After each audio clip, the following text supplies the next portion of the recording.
नमस्कार, मेरा नाम सुहेल है और मेरे साथ मुर्तज़ा हैं। और इस वक्त पश्चिम एशिया की लड़ाई की सबसे बड़ी खबर ये है, क्या ईरान से इजराइल हार गया है? क्या ईरान की ताकत के सामने इजराइल की ताकत फेल हो गई है? क्या अमेरिका की मदद मिलने के बावजूद इजराइल ईरान से टक्कर नहीं ले पा रहा है? ये बहुत शॉकिंग है, अपने आप में सनसनीखेज है, लेकिन यकीन मानिए कि कहीं ना कहीं हवा इस तरह से बदली है कि ईरान के सामने इजराइल कमजोर पड़ने लगा है। मुर्तजा, देखिए, नेतन्याहू ने पिछले 2 दिन के अंदर ऐसी बातें कही हैं जो पूरी एक तरह से मनोदशा बताता है इजराइल की।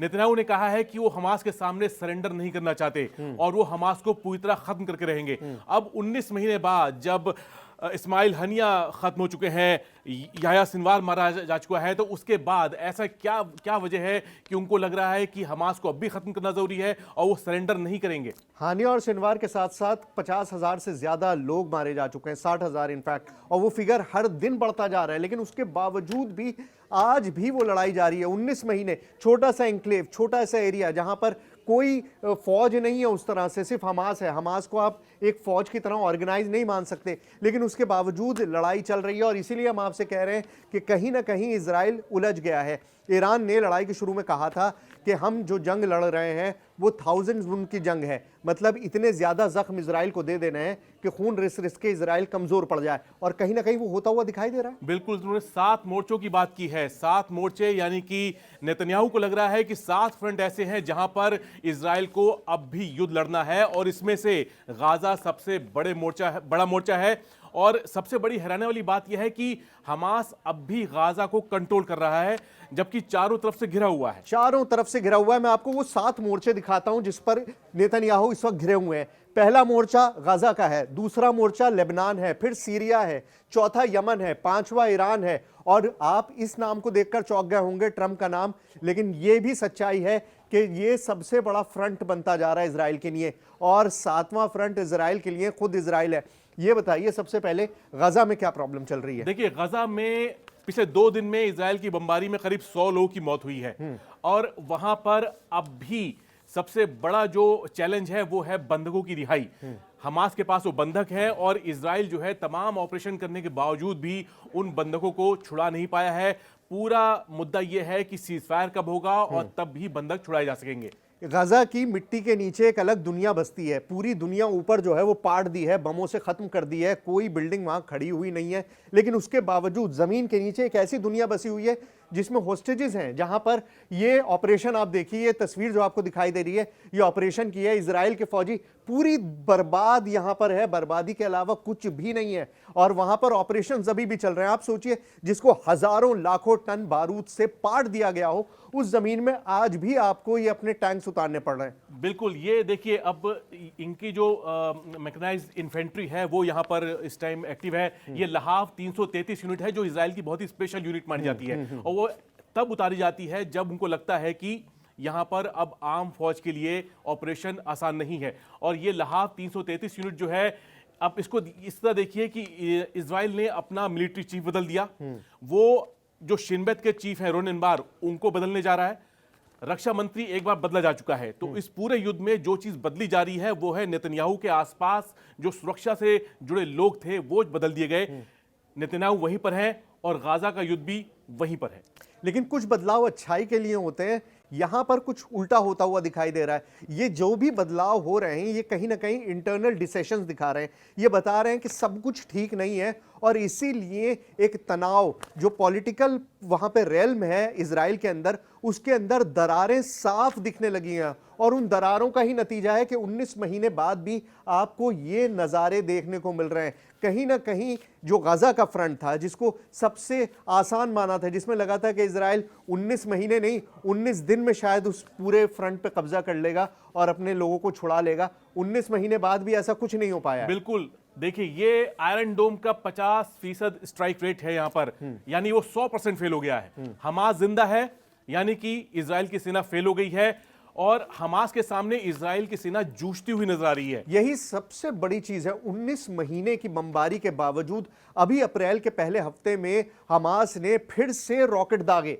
मतलब आपने सारी कैपेबिलिटीज खत्म कर दी, आपने कहा कि हमने हमास की लीडरशिप को पूरा खत्म कर दिया, आपने 20,000 से ज्यादा दावा किया कि जो 60,000 लोग हमने मारे हैं उसमें से 20,000 वो थे जो हमास के ऑपरेटिव्स थे, लेकिन उसके बावजूद भी रॉकेट दाग दिए गए और उन रॉकेट के सामने जो आयरन डोम है वो सिर्फ 50% कामयाब हो पाया। अब यदि आयरन डोम ही नहीं, जो यमन से मिसाइल आ रही हैं वो भी वो रोकने में उनके लिए आसान नहीं है। एरो सिस्टम जो है उसका भी जो स्ट्राइक रेट है वो इतना ज्यादा कामयाब नहीं हुआ है कि 100% मार रहा है। उसकी मिसाइल गिरी है तल अवीव में, अश्केलॉन में, इन इलाकों पे गिरी है उसकी मिसाइल। तो इजराइल जो है, जिससे कहा जाता था कि उसका जो एक एयर डिफेंस वाला जो उसका अम्ब्रेला है वो फुल प्रूफ है, वो यमन ने भी और हमास ने साबित कर दिया है कि ऐसा कुछ नहीं है। और इजराइल जो है वो बहुत ज्यादा प्रोन है इस तरह के मिसाइल अटैक्स के लिए। और इसीलिए हम कह रहे हैं कि हमास के सामने इजराइल फेल हो गया है, क्योंकि आज भी अगर रॉकेट दागने की कैपेबिलिटी है और 50% रॉकेट्स पहुंचा पा रहे हैं, तो कहीं ना कहीं ये मान लीजिए कि इजराइल के हमास के सामने इजराइल इतनी ज्यादा ताकत प्रोजेक्ट करने के बावजूद वो रिजल्ट 19 महीने बाद भी नहीं दिला पाया है जिसका उसने शुरुआत में दावा किया था। और शायद इसीलिए नेतन्याहू पर प्रेशर बढ़ता जा रहा है।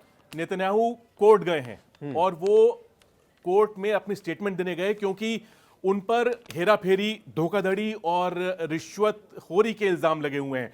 इसे लेकर वो इजराइल के अंदर बहुत ज्यादा घिरे हुए हैं और इजराइल में प्रदर्शन भी हो रहे हैं। लेकिन सबसे बड़ी बात है कि बंधकों को लेकर जो नेतन्याहू की स्ट्रैटेजी जो है उस पर सवाल उठ रहे हैं। इन तस्वीरों ने किरकिरी कर दी। ये तस्वीरें दुनिया ने देखी, ये तस्वीरें इजराइल की पब्लिक ने देखी और उन्हें लगा कि हमने तो इन सबको खत्म कर दिया था। लेकिन ये जिस तरह से ऑर्केस्ट्रेटेड तरीके से हमास ने लोगों को छोड़ा, जिस तरह से पूरा एक शो दिखाया गया जहां पर बंधकों को लाके छोड़ा गया, आपको लगता है कि कहीं ना कहीं इंटरनेशनल स्टेज पे और पब्लिक के सामने इजराइल की ये एक बहुत बड़ा चेहरा था? भाई, इजराइल कहता है कि 20,000 हमास के समर्थक या हमास के जो ऑपरेटिव से उसने मार दिए। ठीक है, अब ये जो बंधक हैं जो जिनको छुड़ाने की बात चल रही है, इसे लेकर तेल अवीव और यरूशलेम और तमाम शहरों में प्रदर्शन हो रहे हैं। अब ताजा प्रदर्शन, जो एक नया प्रदर्शन हुआ है वो गाजा के बॉर्डर पे हुआ है। जो बंधकों के रिश्तेदार हैं वो गाजा के बॉर्डर पे पहुंचे और उन्होंने वहां पे प्रदर्शन किया। अब इस तरह की हाथापाई आप देखिए, ये इजराइल के तेल अवीव के शहर की तस्वीरें हैं जहां पर इजराइल की फोर्सेस जो है बंधकों के परिवारों से लड़ रही हैं।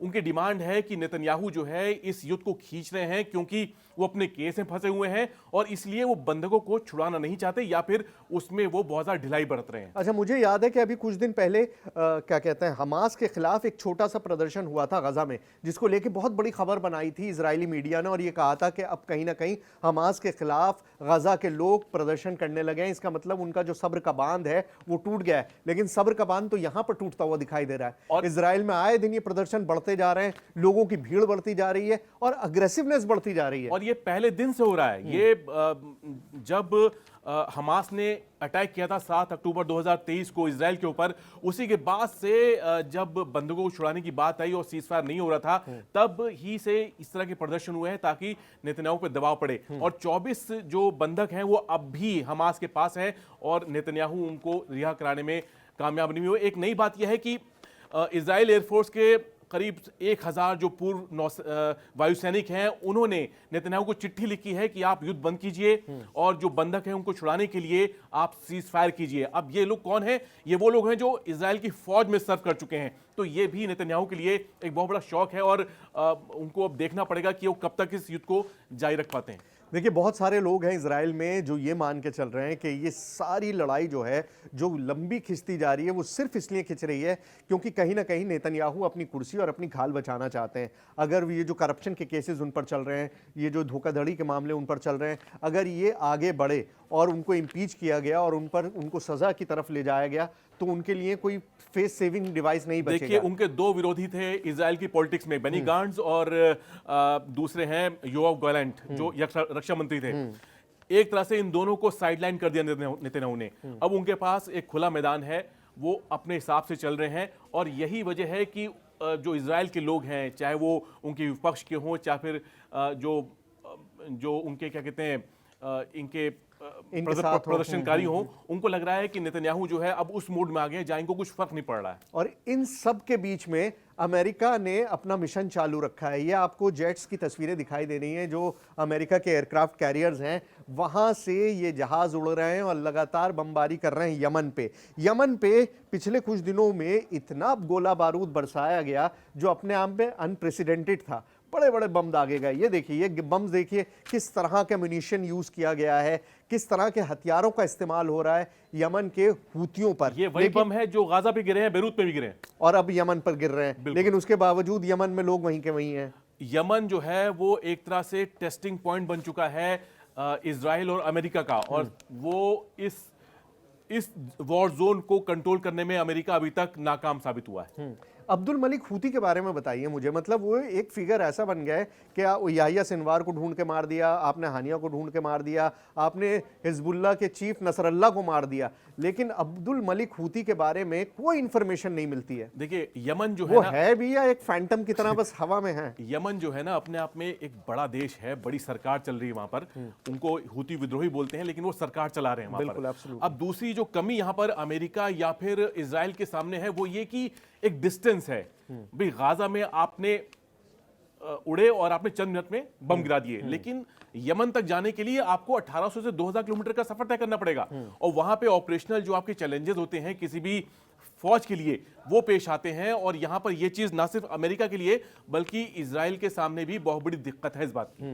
तो ये जहाज जब उड़ते हैं और ये इतने बड़े बड़े बम जब गिरते हैं तो क्या हालत होती होगी ज़मीन पे, ये भी आपने देखा ही होगा। यमन पे बहुत बुरी तरीके से अमेरिका ने हमला किया है, लेकिन इस हमले के बावजूद जो बड़ी चीज़ है, जो एक सबसे इंपॉर्टेंट अहम फ्रंट है इस वक्त, वो डोनाल्ड ट्रंप है।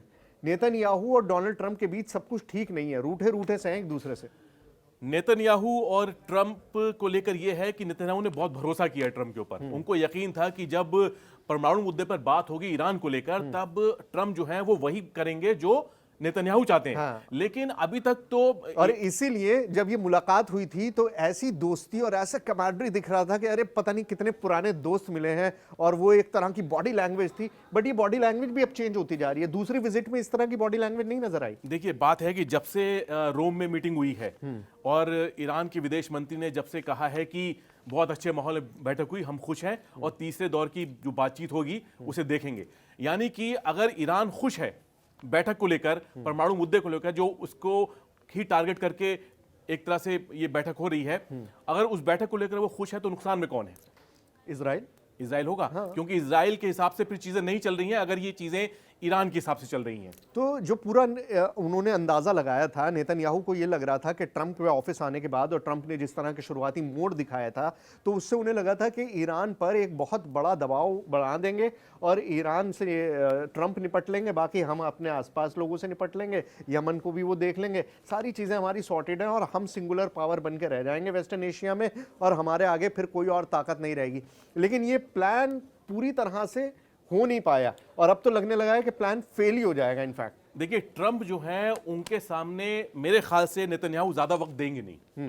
नेतन्याहू को बहुत बड़ा इजराइल की पॉलिटिक्स में सर्वाइवर माना जाता है। हाँ, लंबे वक्त से वो इजराइल को एक तरह से वहां की राजनीति पे हावी है और उनको अपने फ्यूचर के लिए अगर कुछ करना है, अगर मजबूत बनाना है, तो वो ईरान पे अटैक जरूर करेंगे, साबित करने के लिए कि मैंने हमास को खत्म किया, मैंने नसरल्लाह को खत्म किया और मैं ईरान के परमाणु कार्यक्रम को भी खत्म करूंगा। ये वो दिखाना चाहेंगे। ये एक लेगेसी मिल जाएगी उनको, मेरे एक ऐसी चीज हो जाएगी जिसके बाद शायद वो हमेशा के लिए उनका नाम इतिहास में दर्ज हो जाएगा और इजराइल में तो कम से कम वो एक इस तरह का फिगर बन जाएंगे जिनके बराबर कोई और फिगर होगा नहीं अगर वो ईरान की इस ताकत को खत्म कर पाए। लेकिन इन सारी तैयारियों के बावजूद, इन सारे हमलों के बावजूद मुझे लगता नहीं है कि पॉसिबल है कि ईरान पर इस तरह से खुली छूट मिल जाएगी नेतन्याहू को। देखिए बहुत चीजें हैं, जिस जगह ये वॉर जोन बना हुआ है, आप इजराइल से लेकर यमन और ईरान तक जाएं तो ये इलाका ऐसा है जहां पर जो स्टेक्स हैं वो सिर्फ